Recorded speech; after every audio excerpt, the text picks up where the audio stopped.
Well, the Netherlands has kicked off an EU-wide 4-day election to vote in new members of the European Parliament.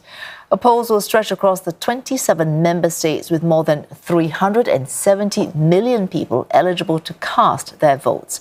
Polls have already opened today in the Netherlands. Several other countries will hold elections over Friday and Saturday. The majority, though, due to vote on Sunday. I'm always optimistic, and I think that ultimately democracy will definitely survive in its institutions. It's important, that's also why I vote, but I think it's important. I'm ultimately also positive about the youth, the young people, how they're acting, how they're behaving. So I'm very much positive about maybe the Project Europe and collaboration on the European continent. I think everybody should use it and to really think about it well. And even if you vote for something I don't agree with, you still do it because it's a privilege to do it and you should use it. Nou, denk na wat belangrijk is voor je, hoe je de toekomst van Europa voor je wilt zien en kies met je hart. Authorities in Brussels are concerned that Russian disinformation could pose a challenge for some of the EU's smaller member states during this election period. Slovakia, in particular, has had to grapple with Moscow's influence operations for years now, as Alex Cardia reports from Bratislava. Towering over the Slovak capital, a monument to the Soviet soldiers who died liberating the country from Nazi control during World War II. A symbol of the historic ties between Russia and this small Central European country.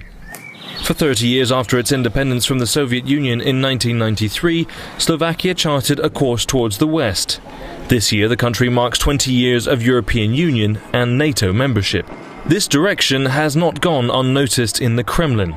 Slovak lawmakers and security officials say that for years, Russia has tried to exert its influence on Slovak society and Slovak politics. Before the last parliamentary elections in 2023, Slovakia's President Zuzana Kaputova warned that Russian disinformation spread primarily on social media was taking root and would lead to fragmentation and polarization across the country. But Moscow has denied spreading disinformation in Europe and instead accused the West of waging a full-scale information war. Yet recent studies suggest Kremlin narratives have become mainstream for some Slovaks. 51% of them blame the West and Ukraine for Russia's invasion. Just 41% blame Russia. Only 30% think Ukraine should join NATO or the EU, the lowest level of any European Union country. In the 2023 election, Slovaks went on to elect a Kremlin-friendly government and president, prompting a complete U-turn in the country's political direction. Its new Prime Minister, Robert Fico, cut all military support to Ukraine and said that Kyiv is under US influence and no longer sovereign. He's made efforts to mark Russian Memorial Days in Slovakia, including at the Soviet War Memorial in Bratislava. His government has also dismantled Slovakia's counter-disinformation unit, which had been debunking what it identified as Moscow's false narratives. The former chair of the Slovak Parliament's Defense Committee claims the reach of Russian propaganda is now growing under this government. The Russian influence has been here since ever, but it's growing. It was growing through the disinformation media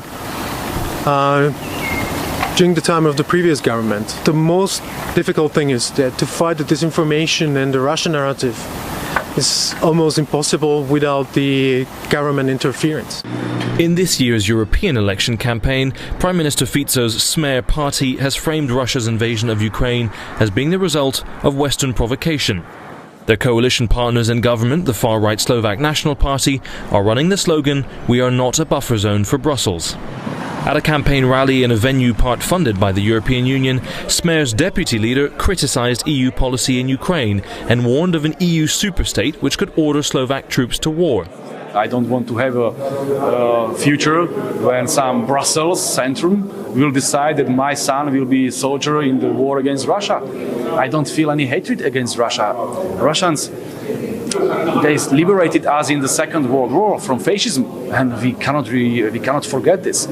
That's why I think that the most pragmatic way how to finish this war is to sit on the table and to have some peace settlement. It's not that we are pro-Russian. We don't agree with the political or this military action of Russia against Ukraine. We cannot agree. But experts say Smer's talk of peace isn't rooted in the reality of this war. The peace that they're talking about is the peace on Russian terms, which is completely opposite from what the Ukrainians want and are fighting for.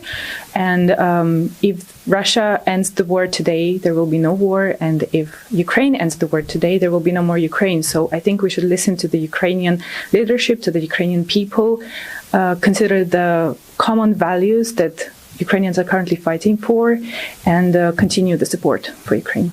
Despite the dramatic shift in the new Slovak government's rhetoric, most Slovaks still think their country's fortunes should be aligned with its Western allies.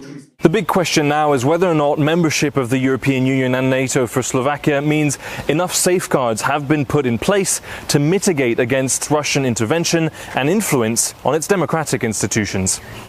While experts worry about the impact of pro-Kremlin influence campaigns, it's voters here that will now have their say on whether to lean back on the country's historic Russian ties or continue to forge its future with the West.